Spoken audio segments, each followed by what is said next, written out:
Bon, jusqu'ici, comment ça se passe?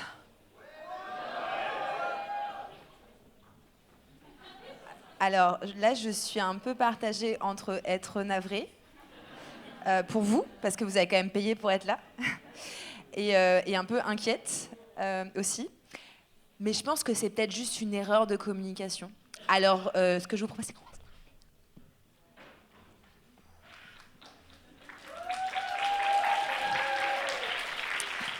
Bon, jusqu'ici, comment ça se passe? Super. Je vous avais dit que ça allait bien se passer. Sans plus, je continue, hein, j'enchaîne, hein, parce qu'on est radicalement à la masse. On a une prochaine intervenante que je vais laisser progressivement monter sur scène. C'est une performance en 2 temps. Sa première performance étant de réussir à monter sur scène. Hein, voilà. Donc, vous inquiétez pas, ça va bien se passer.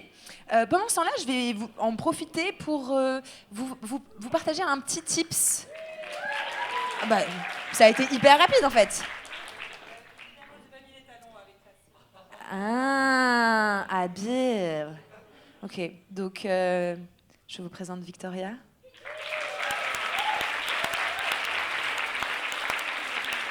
Alors, je vais me servir d'un descriptif stylistique. Hein, en plus, j'aime beaucoup l'esthétique, alors du coup. Vous avez devant vous, mesdames et messieurs et autres créatures en tout genre, une création unique qui a été cousue main expressément et spécifiquement pour cette soirée. Par ces délicates mains ici présentes à ma gauche. Et cette création stylistique et vestimentaire représente une sorte d'allégorie, n'est-ce pas, de ces injonctions, de ces peurs, de ces croyances limitantes qui, nous autres femmes, nous enserrent, nous enferment, nous restreignent.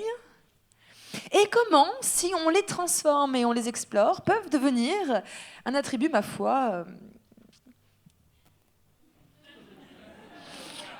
Voilà, je laisse libre cours à votre imagination et votre vocabulaire de continuer cette phrase comme il vous semblera judicieux. Et sans plus attendre, je vais laisser la parole à Victoria, sous vos applaudissements.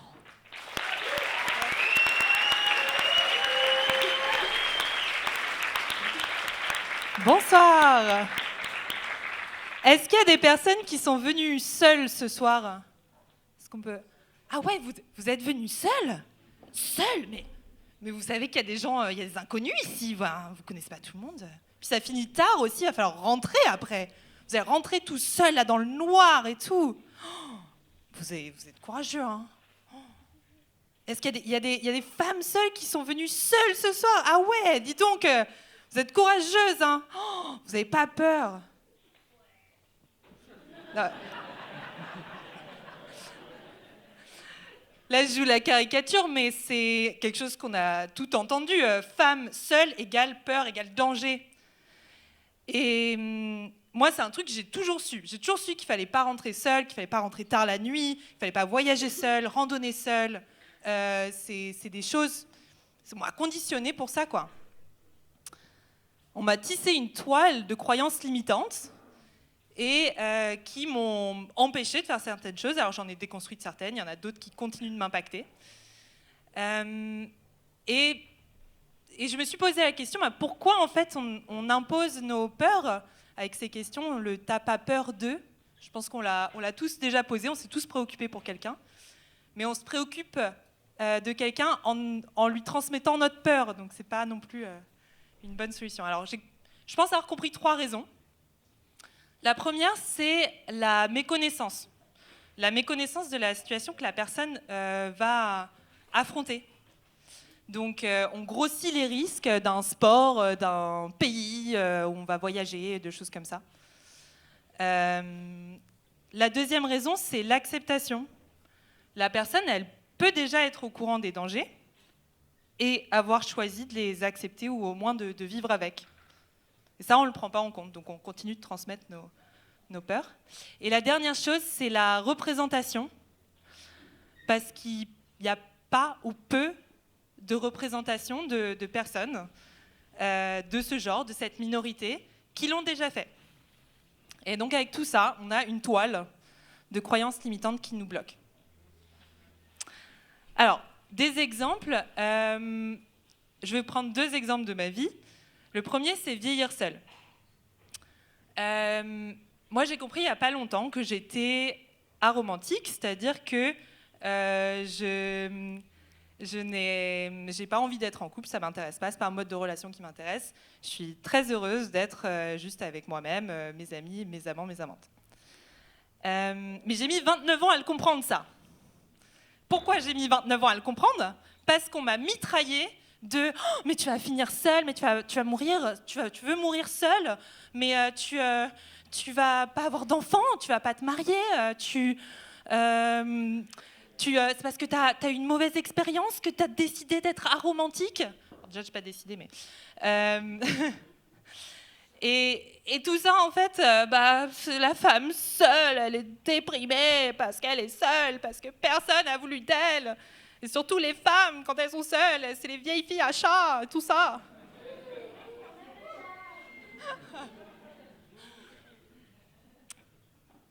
En fait, non. Moi, j'ai pu comprendre et assumer mon aromantisme. Et comment j'ai réussi à dépasser tous ces préjugés ? C'est une représentation d'une personne seule heureuse qui m'a permis de faire ça. Dans le podcast Le cœur sur la table, épisode 1, que je recommande. Voilà. Je vois qu'il y a des connaisseuses. Voilà. Ça marche aussi pour les voyages. Alors, est-ce qu'on a des voyageuses seules, des personnes qui voyagent seules dans la salle ? Ouais, pas mal. Donc je pense que, notamment, est-ce que les femmes seules, mais t'as pas peur en tant que femme seule de voyager ? Est-ce que ça résonne ? Oui. Voilà, du coup, moi j'ai beaucoup eu aussi. Donc moi, je fais une forme de voyage seul un peu particulière. Je fais des longues randonnées seule. Je traversais 2 fois les Pyrénées en solo et en bivouac. Et donc, la question qu'on m'a le plus posée sur mon voyage, mais t'as pas peur en tant que femme seule ? J'ai fait pas mal de randonnées, donc non, en fait, j'ai pas peur. Je me souviens d'une scène. Il y avait cette femme qui me pose donc la fameuse question, t'as pas peur en tant que femme seule ? Et là, je décide de lui répondre. Je dis, mais pourquoi il faudrait que j'ai peur, en fait ? Mais je sais pas, une femme seule, quand même. Enfin, non, mais c'est évident, non ? Et le risque d'agression, alors ?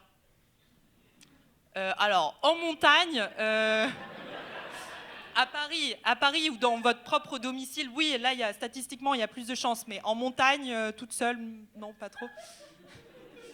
Je vois en fait sur son visage qu'il faut protéger l'idée qu'une femme seule, c'est pas bien. Donc elle tente de se sauver avec d'autres questions. Et les animaux sauvages alors et les mauvaises rencontres et la météo. Je vous assure que l'orage, il s'est pas dit tiens, voilà une femme seule, on va faire tomber la foudre pile là quoi. Parce qu'on n'a pas beaucoup de représentations de femmes aventurières solo aussi. Quand j'ai randonné, j'en ai rencontré vraiment très très peu des femmes aventurières solo, donc peut-être 5-10% par rapport à 90% d'hommes seuls. Et pareil, la réalisation que j'avais envie de randonner seule, elle ne s'est pas faite de mon propre courage personnel. J'ai vu un film avec une randonneuse seule et c'est ça qui m'a permis de passer le cap. Mais qu'est-ce que j'entends ? Oui. Ah, alors si on ne peut plus dire qu'on a peur pour des proches, on ne peut plus rien dire. Ah bah oui, super. Alors c'est pas ça que je dis non plus. Ce que je vous propose, c'est peut-être de changer la forme de vos questions et de vos préoccupations. Et plutôt que de dire mais t'as pas peur, faut que t'aies peur, tout ça, de passer plutôt sur des questions. Quels sont les risques de l'activité que tu vas faire ? Comment tu te vois les affronter ? Est-ce que tu te sens prête ? Est-ce que tu te sens en confiance ? Plutôt que d'imposer le mot peur forcément associé à l'activité. Alors tout ça, je vous l'ai raconté, je suis une meuf, cis, blanche, donc j'ai des privilèges. C'est encore plus compliqué, il y a bien sûr encore plus de croyances limitantes qui sont imposées à des personnes à l'intersectionnalité notamment de plusieurs oppressions avec des minorités racisées, etc. etc. Donc moi, ce que je voudrais vous inviter à faire en conclusion, c'est d'ouvrir en fait nos préjugés, d'essayer de les mettre de côté, d'ouvrir nos questionnements, de repenser la manière dont on se préoccupe pour nos proches. Aussi d'être des représentations, donc si vous n'avez jamais vu personne de votre genre, de votre minorité racisée, de votre orientation sexuelle faire quelque chose, allez-y, faites-le et vous serez une représentation pour quelqu'un d'autre. Parce que moi, il m'a suffi d'une représentation à chaque fois pour pouvoir déconstruire une croyance limitante. Et donc, la prochaine fois, je vous laisse sur cette question. La prochaine fois que vous avez peur pour un ou une proche, comment est-ce que vous comptez leur en parler ? Merci beaucoup.